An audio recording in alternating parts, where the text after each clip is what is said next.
Hey everyone, and welcome to Boxmining. Today we're going to look at the market first of all, followed by some positive news regarding blockchain technology and cryptocurrencies. First, we have the European Commission. They're almost investing $370 million into blockchain projects because they realize the value of decentralized trust. Then we're going to follow up with what's happening with Facebook because, previously there was a whole Facebook delete me campaign because they sold our data, and we're going to look at that closely, and we're going to really see from this why a decentralized source and decentralized trust is really important for everyone. Finally, we're going to take a look and follow up on this whole India situation. What's really happening with blockchain there? We had a lot of community engagement from the Boxmining community on Telegram. We've been chatting and discussing what's happening in India and how really blockchain is still going to progress there, but maybe just the cryptocurrency aspect of that might be stalled for a little bit. So all this and more on today's Boxmining Daily. I do want to say that everything covered here is my personal opinion and not financial advice.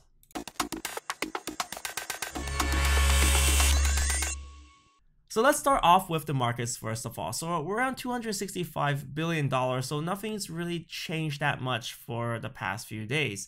While Bitcoin's really staying very steady, there are a few coins that are going up in value. So EOS is up almost 12%, and there's a recent announcement of this Dawn 3.0, their newest updates, and they found some new ways to optimize their network as well. So I'm going to cover that in a little bit more detailed in a nutshell video. We also have some updates. NEO is up still. We got VeChain pushing up over new announcements with the LV group. And lastly, we have Ontology as well. It's really climbing up. When it listed on Binance, it dropped from $2 to around $1. It didn't have an ICO. It was all mostly airdrop. So now it's just climbing up a little bit up, a little bit up every day. It's almost like $4.59. Moving on to the news, we have the European Commission today. They issued a statement saying, yeah, we want to cooperate more with all our countries in part of this union. We want to join forces with AI. But more importantly, right now, they're building a European blockchain initiative. They're investing around $370 million.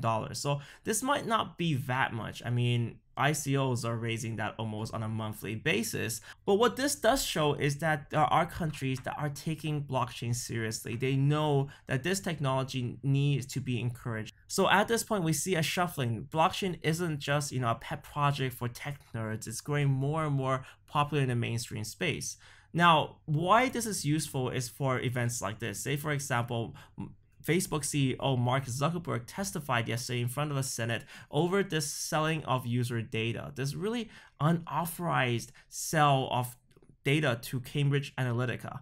We cannot trust Facebook with all our data, our personal information. We cannot trust Google to provide that search, that key point of researching things. And Google's really gathering a lot of data on us as well. The more and more bigger these guys get, and even if they have a model that says, trust us, we're good, we're the good guys, do no evil. Eventually, it's going to become a point where they're more and more powerful. They are more and more profit driven. Facebook made almost $40 billion in ad revenue last year.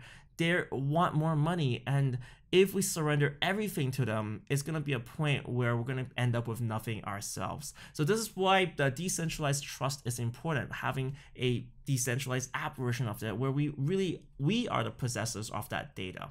Let's take a look at India as well. So the whole instance that's brewing up is that RBI, the biggest bank in India that kind of controls everything, they banned basic communication with cryptocurrency exchanges. This is why exchanges, for example, ZPay, which is one of the biggest exchanges in India, they recently got this communication that there was a discontinuation of the services RBI provides, which means that, well, it's going to be harder to get money into an exchange. So cutting people off, people's access to cryptocurrency at the kind of banking level.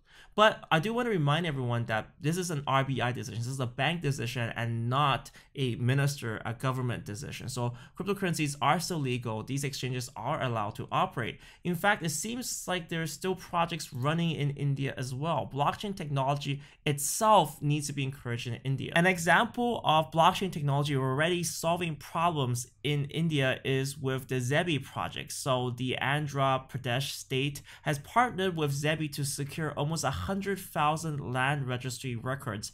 This way, these land registry records cannot be tampered with, because we do know that blockchains, once they're formed, once blocks formed on the blockchain, they remain permanent. And if you want to alter any records, you have a permanent trace of that. So instead of looking through papers, looking through documents, or even on a centralized database, we have a decentralized, trusted version of that where we can rapidly look up records and also look at what changes happen. And we can do so in a trustless fashion. So that's what Zebi is doing, and they're bringing really top talent into India to solve solutions rather than to just really speculate. So this is what I really support this year. We talked about how cryptocurrencies is going to really blow up and sort issues with remittance, sort issue with the unbanked, banking the unbanked, transferring value. And I definitely see Southeast Asia as a central hub for where these solutions can be actively applied to solve real world problems today. So that's kind of my view. I have a very hopeful view of cryptocurrencies. Right now, I know the market isn't the most exciting thing in the world, but at the same time, in terms of development, we're really pushing ahead. In terms of acceptance, if you just watch Silicon Valley, the HBO show, they've been talking about decentralization, decentralized trust for the whole entire season. So if you want any evidence of that coming into popular culture, that would be it.